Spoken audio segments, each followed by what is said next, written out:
Hello guys, gals, non-binary pals, and waterfowls. It's me, Big Mike, and I'm coming at you with another episode of Big Mike's Big Universe. In this episode, I'm going to give you 3 important contributions from the second Congressional UAP hearing that are not getting a lot of coverage. In this video, I'm trying to focus on things that a lot of people have missed when talking about their hearing. A lot of the juicy bits, such as Luis Elizondo's testimony on the UAP crash retrieval program or Tim Gallaudet's testimony on USOs, have been covered everywhere. And not to take anything from those, because I do believe they are fundamentally important. However, I believe these aspects I'm going to talk about here today deserve attention as well. Now, before we jump into this video, I just want to let you lovely guys, gals, non-binary pals, and waterfowls know that I do have a Ko-fi account, and for the time being, anything I do receive on my Ko-fi account will go towards helping me to build or to buy a better PC. And having a better PC would allow me to branch out and do some things I haven't been able to do before, such as play some more higher-end games, to work on developing some projects.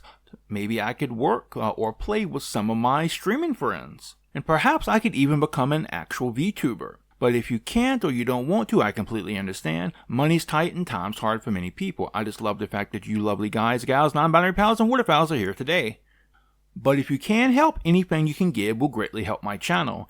And if you can give, you can do so at the link below. First up, we have Mike Gold as the new scientific face of the UAP Disclosure Movement. Michael Gold stood out at the hearing as both an upbeat and optimistic scientist, and someone who spoke about the dangers of stigmatization of people, both researchers looking into UAP and those who have had experiences with them. His passion, as all could see at the hearing, was the pursuit of knowledge, and his assertion that all breakthroughs have been heretical is one that should be taken to heart. His testimony primarily centered around the need to collect more data on UAPs, and how the central problem around the unidentified moniker is our lack of data that could help identify it. He stressed the need for the Federal Aviation Administration to set up a way for civilian pilots to report interactions with unidentified aerial phenomenon using NASA's ASRS system as a model. Gold also pointed out that the extreme compartmentalization of scientific knowledge in the government's highly classified special access programs hampers all scientific discovery, alleging that the overclassification of scientific material is in no way limited to UAPs. UAPs themselves aside, the UAP issue is a military-industrial complex issue and an existential question with a concrete answer as to who really controls the most powerful part of the United States government.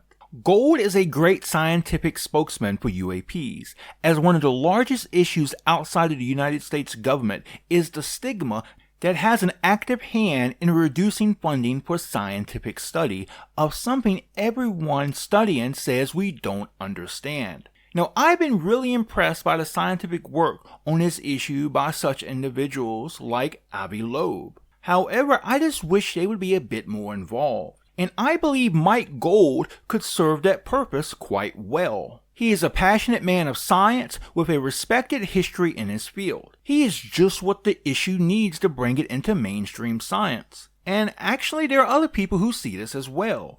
Jacob Weindling even went as far as to say, UFO folks have their Neil deGrasse Tyson now. And you know what? I am all for that, fam.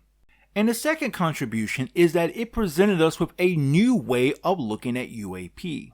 Over my almost 3 years of following this topic closely, I've come across some amazing suggestions that challenge the classical view. The classical view being that UAP are from an alien civilization or civilizations, somewhere out in the vast universe.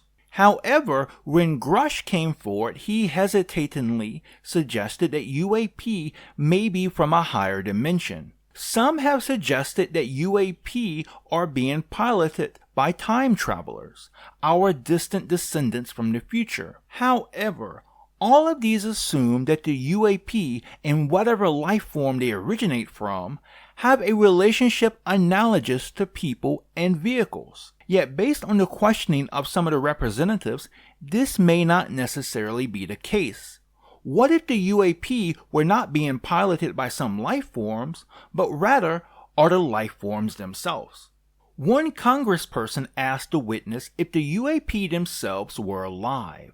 To this, Elizondo expanded on the difficulty of defining what is life in a universe that only gets more awe-inspiring the more you look into it. At one point, we thought life was defined by oxygen, but discoveries of creatures like anaerobic bacteria proved to us that was not the case. So I'm going to be 100% real with you here, fam. I don't really know how I feel about this one. I am still very much chewing this one over and will likely be doing so for quite a while. It's honestly one of those possibilities that is so out of left field that I am baffled. I mean, if nothing else, I will add it to the previously mentioned possibilities, each having their own strengths and weaknesses. Now, what strengths and weaknesses would UAPs themselves being living bring to the table? That is a damn good question. I don't have an answer to it right now, but that is a damn good question to think on. And the last major contribution I want to talk about is the fact that this hearing will bring in new people. This one is a bit of a two-for-one deal. On the one hand, this hearing was and will continue to be good for bringing in new people to the topic. On the other hand, it could also serve to encourage more whistleblowers to come forward. I'll talk about both of these here under this point, but I will treat them separately. First, in regards to bringing in new people interested in the topic, the hearing and the media coverage it received not only could show people that this is a topic, but it's no longer a topic that's being discussed by a fringe few, but rather something that is taken seriously by legislators, as well as by respectable members of the military, intelligence, and scientific communities. In this regards, Nick Pope, a former UFO investigator for the British Ministry of Defense, commented that the hearing had moved things forward in this regards, and not only in creating interest, but also in creating greater outcry for transparency. He continued, "It's building up that critical mass. Some people will be coming to this fresh.